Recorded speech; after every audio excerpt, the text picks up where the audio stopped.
Hello, everyone. Andy Jacob here with the DotCom Magazine Entrepreneur Spotlight Series. I have a great show today. You know, when we talk about agents of change, we're talking about people that are really making a great change in the world that we live in. They're really at the beginning of what we call a mega trend. And these types of people are very, very important to the world that we live in. At DotCom Magazine, we call them zeitgeists. We call them people that are looking at the future and how to make the world a better place to live. And of course, we were around our table talking about some of these change agents, and Miss Darcy Winslow's name came across the desk. We did a little investigation, and wow, she's doing such great work. She, of course, is the co-founder and the past president of the Academy for Systems Change, which we're going to get into. And she also is the co-founder of this amazing thing. We're going to talk about it. It's called the Magnolia Moonshot 2030. Try and say that 3 times real fast. What they're doing with the moonshot, it's really a new narrative for women's leadership, and we're going to get into all of it. So Darcy, welcome to the DotCom Magazine Entrepreneur Spotlight Series today. Thank you, Andy. And what great energy. And, you know, just one thing, early on in my career, my professional career, we talked about the fringe matters, and it's very lonely on the fringe, but it is the fringe. And to be able to step out onto the fringe, to be comfortable on the fringe and to work from there, that kind of epitomizes my professional career. Yeah, Darcy, you're doing such great work. If I spent all the time, energy, and effort talking about everything that you've done, your leadership awards and everything else, and all the, Inc. 5,000 and Fortune 100 companies you've worked with, I'd be talking for 30 minutes. I wouldn't even get a chance to get you on the show. So let's get right to it. We, of course, want to talk about the Magnolia Moonshot 2030. What a great name. But before we do, let's talk about the Academy for Systems Change. So maybe pull the lens back to 30,000 feet and tell us about the Academy first, and then we'll get into it. Sure. Well, I really have to start. The essence of the Academy started back in the late 90s when I was still at Nike. And I was leading our sustainability efforts, bringing sustainability into the corporation through the business, not through corporate responsibility. And Peter Senge, in 1998, that's when I was introduced to him. And he's the founder of the Society for Organizational Learning. He's been named one of the 25 most influential people in business over the past century. And Nike was one of the founding companies that started the Sustainability Consortium with Hewlett Packard, Ford, Interface, DuPont, many other companies. And it was really a chance for us to come together, leaders from these multinational corporations, to come together and to really begin to understand what does the concept of sustainability mean within the corporate context, and how do we lead that? How do we talk about it? How do we language it? How do we make it real? And that organization, the Sustainability Consortium, lasted for about 9 years. And it was also the same year that I left Nike. And when I called Peter and said, hey, I'm really leaving Nike this time, he said, great, come on out. We've got work to do together. And so over the next couple of years, we began convening other people in our network that were also focused on sustainability and just transforming critical systems. And so that was the inception of the Academy in 2010. And where we decided to focus our energy was to find emerging leaders and to work with them through a fellowship program to build their capacity as a systems leader to be able to transform these critical systems. And these leaders, through the 2 cohorts that we conducted, each were about 2.5, 3 years long, were just amazing. And the idea was that the Academy would be a 10-year initiative to really hold our feet to the fire, to create action that made a difference in the world, and to work to have these emerging leaders step into our shoes.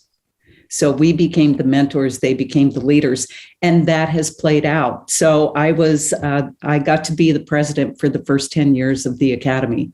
So that's how it started. I love it. You were the president from 2010 to 2020. One thing that you mentioned that really resonated for us in researching what you do and your background and experiences, you're a big believer in mentorship. Where did that come from? Where did the whole idea that this mentorship is one of the most important sort of guiding purposes of everything that you do? Well, funny you should ask that. When we first started thinking about what could we do together that we can't do alone, which became the Academy, we started calling it the Jedi Academy. And if you look at the Jedi Masters, and for us, Peter Senge really represented that Jedi Master in organizational change, systems change, and, some of his colleagues, Otto Scharmer. And if you have a Jedi Master, then you find the Jedis, that you train, that you mentor, that you work with, you support. And so we felt that was very, very important. So coaching, mentoring was a part of the fellowship program. Every fellow had a mentor and coach throughout the entire fellowship program. And those relationships continue on this day. Several of the fellows that I've mentored, 8 years later, we still have that relationship. I love it. Of course, Jedi Master, such a great name for it. I'm going to have to steal that from you because I just love it so much. And we talk about mentorship all the time on the show.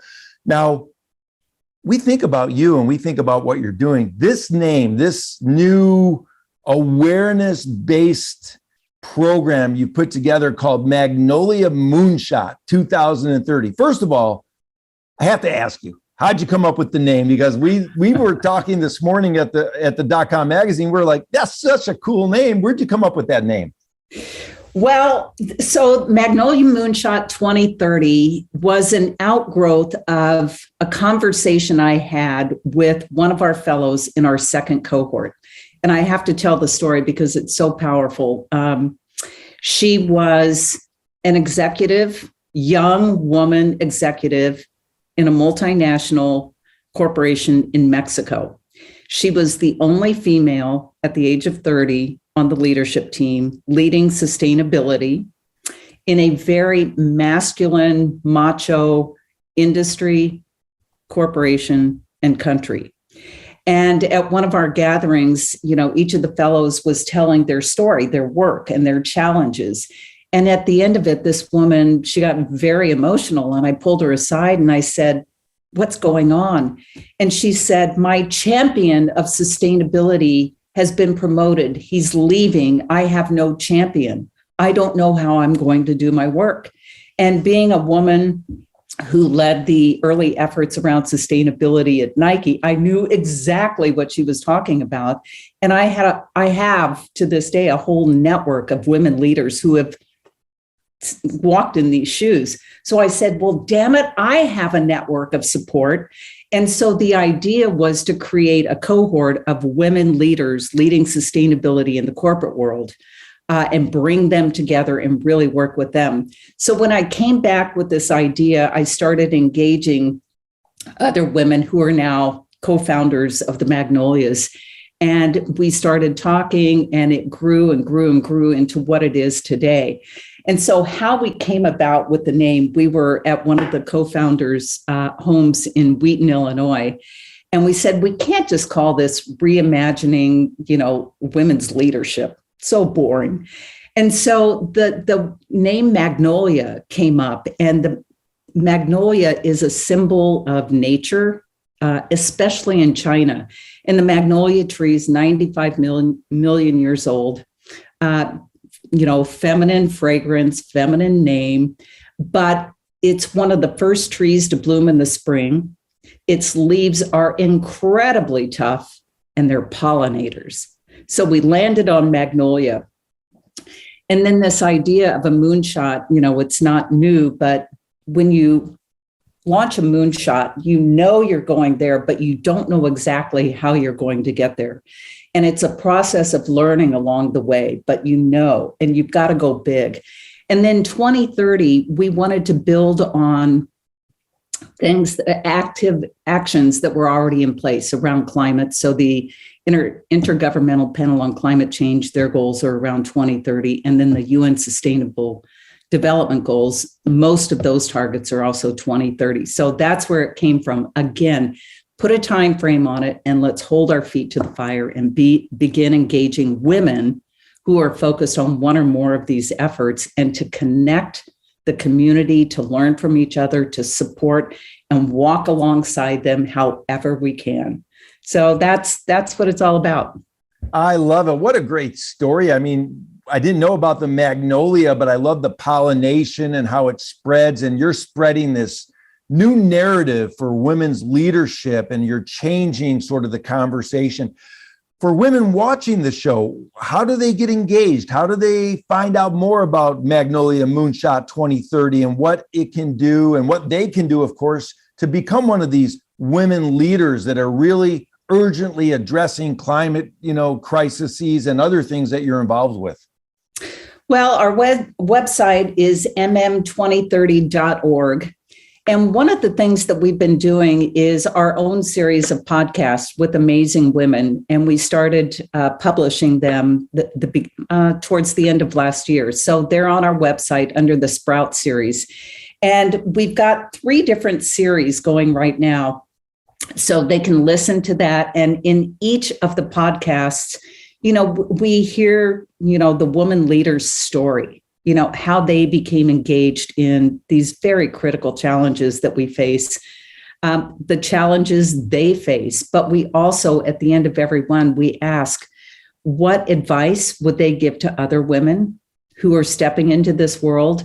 And also, what are 3 calls to action? This is not about passive listening. This is really inspiring collective action. Because we're running out of time. Honestly, we are running out of time. So they can listen to those. They can and certainly sign up, for our newsletter, and we will continue to engage folks. Also, our Instagram, mm2030.org. We put out just such inspiring messages from these women every single day. And it's really up to them to decide how they want to engage others in their community.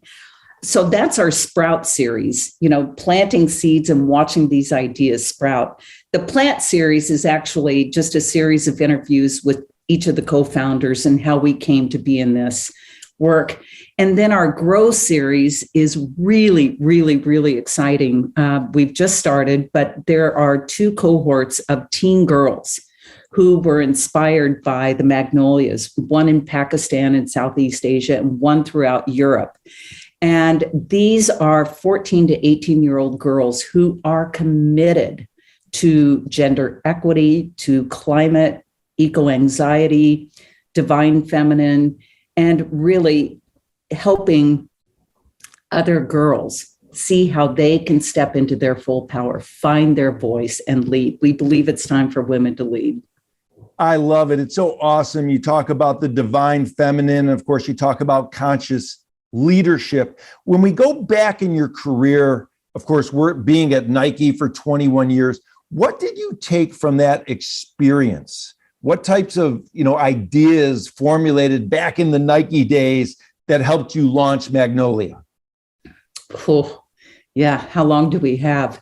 Well, it's interesting. When I first went into Nike, I was a biomechanical researcher in the Nike Sport Research Lab, which is the premier biomechanics lab in the world. And my boss, he was this big burly Brit, 3 PhDs. And he came up to me, I think within the first week I was there, and he said, "I'm going to fast track you." And I was like, "You're going to what?" I didn't even know what that meant. But working in the lab, and this was back in 87, 88, when I first came in, I did an internship at Nike. All of the studies were being done on men. And I was like, what's up with this? Having been an athlete my entire life. And, that became kind of the precursor to what we used to always say, that women are not small men, girls are not small boys. We are made fundamentally different. So that started, this effort to have equality in testing on men and women athletes. And that led to being asked to be a product developer for women's product. And I was one of the two first female product developers in footwear in the industry. And just seeing how I was treated as a woman in, again, a very male-dominated, macho, testosterone, highly competitive organization, how I was treated in Asia when I went to the factories in Asia. And it just really kind of woke me up to how will I choose to be as a leader? Do I fall into the old model of, being as tough as a guy, or do I show up as my authentic self? So it was a long trajectory in finding who I was as a leader. And then I had opportunities to run our women's business and many other things. And I really found the importance of having women in leadership positions and, being able to fight Title IX when George W. Bush came in. He tried to take that down, and we went at that again, and just equality for women in all forms. And today, along with the Magnolias, I've been invited to be an advisor to the Lilly Ledbetter movie project and their social impact campaign called And Rise, to once and for all end gender pay inequality, discrimination in hiring and firing, and also ending sexual and violent harassment of women in the workplace. So I'm pretty committed to this. It's amazing. Of course, Darcy, we know that you draw a lot of inspiration from being an avid athlete, and we want to talk about that in a moment. But first of all, what we really want to get into is, I know you love your time in nature. I know that nature is like connected to you at the core. So this sort of combination that you have with nature and what's going on in your world, and then, of course, what's going on at Magnolia. How do you, when you're in nature, are you always thinking about Magnolia? How do you sort of disconnect from what you're doing, or is it all connected in one beautiful sort of, circle? Well, time in nature is really important for a lot of different reasons. Reconnecting to the natural world. Where would we be without it? It will be fine without us, but we cannot live without it. And then also just taking time to reflect. Being in nature, being in the natural world is such an incredible place to reflect. So am I constantly thinking about magnolias? No, it is a time to quiet your mind and just let things process, and time to ideate. One of the experiences that has been most pivotal in my life is in 2005, Peter Senge and Otto Scharmer, Joe Jaworski, and Betty Sue Flowers wrote a book called Presence. And it was a conversation. And in that, Joe Jaworski wrote about his experience being on a sacred passage in Baja California with John Milton. And John Milton ultimately became one of the co-founders of the Academy. And it's a 12-day experience, working with John for 3 days prior to being put out on a 7-day solo, and then coming back. And when I read the book and I read Joe's experience, I called Peter up and I said, how do I get a hold of this John guy? I've got to go on a sacred passage. And 3 months later, I found myself literally on the same solo site that Joe wrote about in the book. It's so powerful. And on day 5, when you're on solo, you have the option to fast. So I fasted for 5 days. You don't see another person, no books, no music, no journals. I mean, it's really a time to reconnect with nature and let the noise that surrounds us every day just kind of go.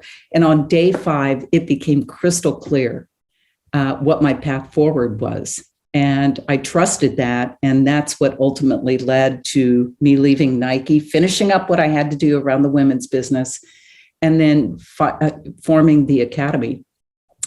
So time in nature is critical.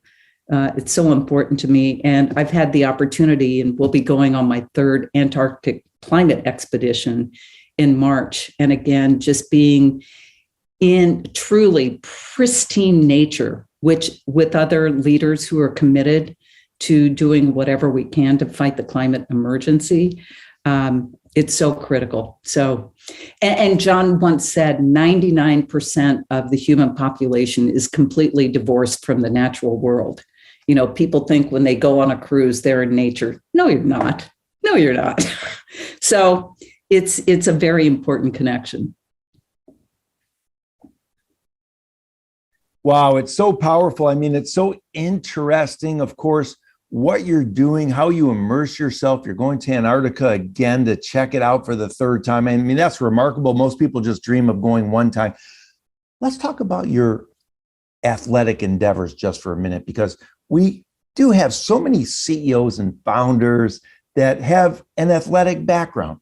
And we love to ask this question because it's so enlightening. What have you learned from your athletic life that you've brought over to the entrepreneur life about pushing forward or connecting? Or what have you learned from being an athlete that you've brought over, of course, to, Magnolia Moonshot 2030?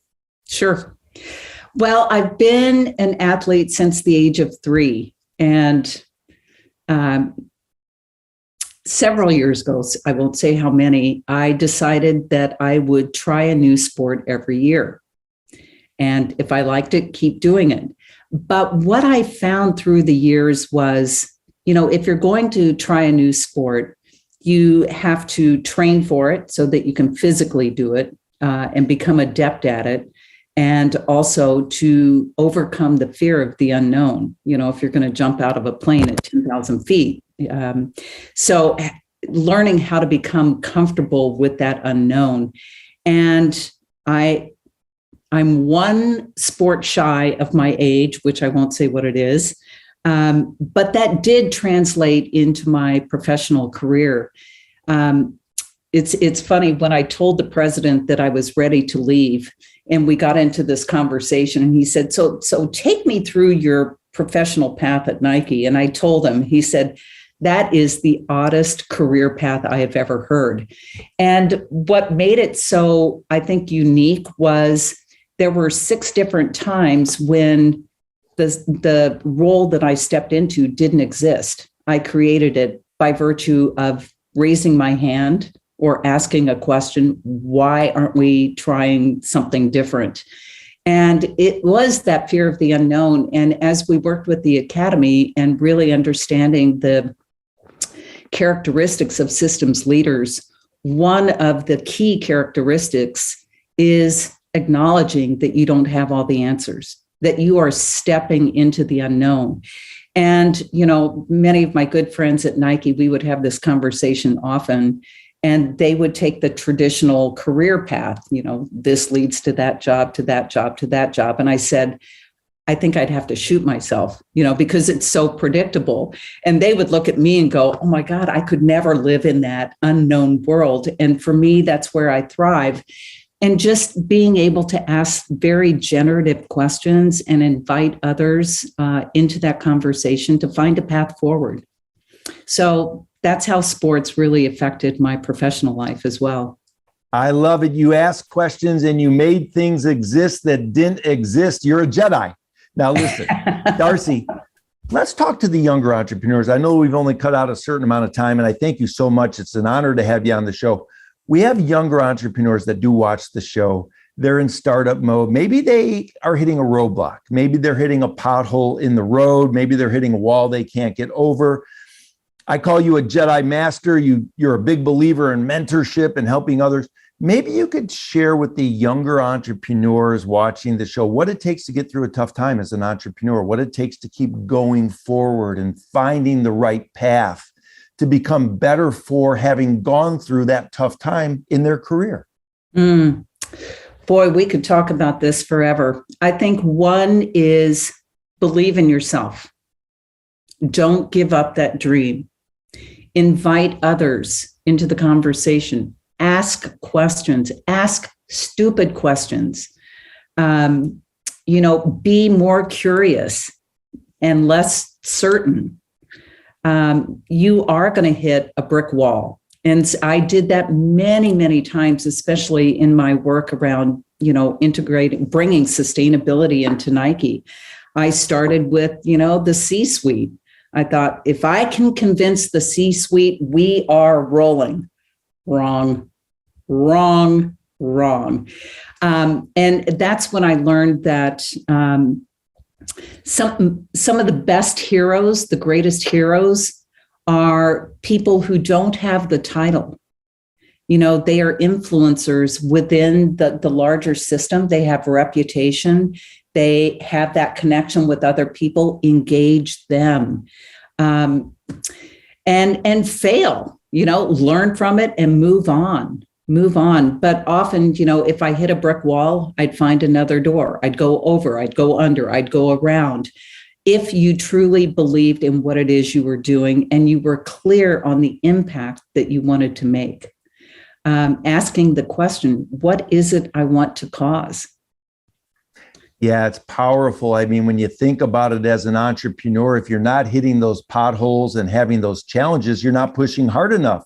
So it's a real great feedback loop, because if everything's smooth sailing all the time, that simply means that you're just not pushing the envelope hard enough. And as an athlete, you know that you want to keep on pushing, and sometimes you don't get to where you're going, but it makes you stronger along the way. So this has been such a great interview. I'm going to bring you back on the show. I want to have a complete 30 minutes with you talking about entrepreneurship, because there's so much to learn with your background and experience, of course, as the co-founder and past president, as for the Academy for Systems Change for 10 years, and now this new initiative that's really changing the barriers, changing the way in which people are aware of what's going on around them, the Magnolia Moonshot 2030 initiative. It's so powerful, Darcy. I wanted to take a minute just to thank you so much for coming on the show, slicing out 30 minutes for me. I know your time's so valuable, and it's just been remarkable to have you on the .com magazine Entrepreneur Spotlight series today.